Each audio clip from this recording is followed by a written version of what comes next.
আসসালামু আলাইকুম রহমতুল্লাহ। বন্ধুরা কেমন আছেন? আশা করি আল্লাহর রহমতে অনেক ভালো এবং সুস্থ আছেন। আজকে আমি এমন একটি ভিডিও না আপনাদের মাঝে হাজির হয়েছি, যে সকল মানুষের উপরে যে অনেক শক্তিশালী জিন, ভূত, পেত হাজির হয়ে থাকে, শরীরে ভর করে থাকে, অথচ বিভিন্ন আপনি চিকিৎসা করেছেন, তারপর শরীর ছেড়ে জিন যাইতে চায় না, কিবা দেখা যায় সেই জিনটা শরীরে থাকে অনেক শক্তিশালী জিন। যত বড় শক্তিশালী জিন হোক, ভূত, পেত, রাক্ষস, দানব যদিও হয়, ইনশাআল্লাহ এই নকশার উসিলায় একদম ওই জিনটা চলে যাবে আল্লাহর রহমত ইনশাআল্লাহ। এটি শতবার পরীক্ষিত একটি নকশা আপনাদের মাঝে দিচ্ছি। এটি হলো গোপন জিনিস, এটি মানুষ মানুষকে দিতে চায় না, কারণ এটিতে মানুষে হাজার হাজার টাকা কামাই করে নিয়ে যায়। তাই এই গোপন জিনিসটা আজকে আপনাদের মাঝে দিচ্ছি ইনশাআল্লাহ। এই ভিডিও দ্বারা আপনারা ইনশাআল্লাহ উপকার পাবেন। যারা নাকি এই সমস্যায় ভুগতেছেন, দেখা যায় যে ফ্যামিলিতে কাউকে জিনে ধরেছে, কিবা কাউকে ভূতে ধরেছে, দুষ্ট জিনে ধরেছে, আশেক জিনে ধরেছে, কিবা গলা চেপে ধরে, কিবা শরীরে বর হয়ে থাকে, সর্বক্ষণই যাইতে চায় না, আপনি বিভিন্ন চিকিৎসা করেছেন, কোনোটা আপনার কাজ হচ্ছে না, তাহলে এই ভিডিওটি আপনার জন্য। তো যাই হোক বন্ধুরা, এমন একটি নকশা নিয়ে হাজির হয়েছি ইনশাআল্লাহ। এই নকশার নিয়মটা আমি বলে দিব, আপনারা এই কাজটি করবেন ইনশাআল্লাহ। নকশাটি লিখবেন ইনশাআল্লাহ, সেই জিন ভূতকে আপনি তাড়িয়ে দিতে পারবেন। তার আগে একটি কথা বলি, যে আপনি যদি আমার চ্যানেলে নতুন হয়ে থাকেন, তাহলে একটু কষ্ট করে চ্যানেলটাকে সাবস্ক্রাইব করে দেন, লাইক করে দেন, শেয়ার করিয়ে দেন, কারণ আমি মানুষের উপকারের জন্য ভিডিওগুলো কিন্তু আপলোড করে থাকি ইনশাআল্লাহ। আপনারা যদি উপকার পান, আমার জন্য অবশ্যই আপনারা দোয়া করবেন। তাই তো যাই হোক বন্ধুরা, এই নকশাটি আপনি কিভাবে লিখবেন, কোন দিন লিখবেন, সব বিস্তারিত খুলে বলবো। আর ভিডিওটা স্কিপ না করে আপনি একটানা দেখেন ইনশাআল্লাহ। যদি কোথাও মিস করেন তাহলে কিন্তু মিস হয়ে যাবে। তো যাই হোক, আপনি মিস না করে একটানা দেখেন ইনশাআল্লাহ, আপনার কাজ হবে।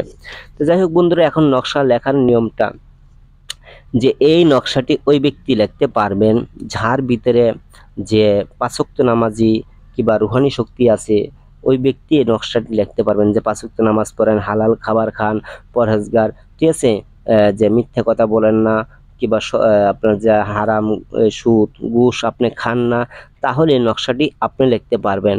তার আগে একটি কথা বলি, যে আপনি যদি নতুন কোনো কবিরাজি কাজ করতে চান, কিংবা আপনি নতুন শিখছেন, কিংবা নতুন আপনি করতেছেন, তাহলে এই নকশাটি লেখার আগে তো অবশ্যই আপনার যে উস্তাদ আছে, আপনার যে পিসাব আছে, ভালো হক্কানি যারা আলেম ওলামা আছে, যারা কবিরাজি করে, জিন ভূত নিয়ে যারা কাজকর্ম করে থাকে, ওসব হক্কানি লোকের কাছ থেকে আপনি অনুমতি নিয়ে নেবেন। তাছাড়া কখনো এই নকশা লিখতে যাবেন না।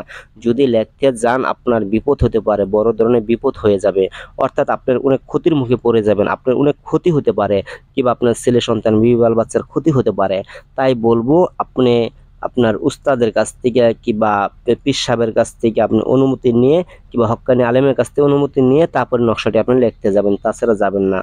আর যারা কবিরাজি করেন তাদের জন্য তো আপনারা তো জানেনই বিষয়টা, আর কি বলবো। তো যাই হোক, এই নকশাটি লেখার আগে অবশ্যই আপনার গায়ে গোসল ধুয়ে নেবেন, পারলে 2 রাকাত নফল নামাজ আদায় করবেন, তারপরে দুরুদে ইব্রাহিম 11 বার পাঠ করতে হবে। করার পরে এই নকশাটি আপনার সাদা একটা কাগজের মধ্যে লিখবেন, যেইভাবে আছে ডান পাশ থেকে শুরু হবে, যেভাবে আছে এইভাবে লিখবেন। তারপরে নিচে দেখেন এখানে যে নাম আছে, প্রথম নাম দিবেন, যে যাকে ধরবে তার নাম দিবেন, মেয়ে হলে মেয়ের নাম হবে, শেষে তার মায়ের নামটা হবে। আর যদি পুরুষ হয়, পুরুষের নামটা প্রথম হবে, তারপর তার বাবার নামটা হবে।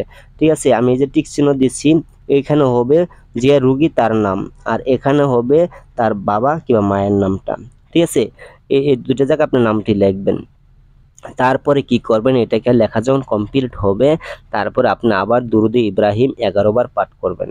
11 বার পাঠ করার পরে এটা আপনি সলিতা বানাবেন, মানে এটা পেঁচাবেন। পেঁচানোর পরে, সলিতা বানানোর পরে কি করবেন, সরষার তেল লাগিয়ে এটা রুগীর সামনে আগুন দিয়ে জ্বালিয়ে দিবেন। সাথে সাথে জিন যাইতে বাধ্য হবে ইনশাআল্লাহ। তবে নকশাটি লেখার আগে আপনার শরীরটা ভালো করে বন্ধ করে নেবেন, তাছাড়া আপনার ক্ষতি হতে পারে। তো যাই হোক বন্ধুরা, যদি ভিডিওটি ভালো লাগে লাইক করবেন, শেয়ার করবেন, আর আপনাদের কেমন ধরনের ভিডিও প্রয়োজন কমেন্টে কমেন্ট করুন, সেই ধরনের ভিডিও নিয়ে হাজির হব। সকলে ভালো থাকেন, আল্লাহ হাফেজ।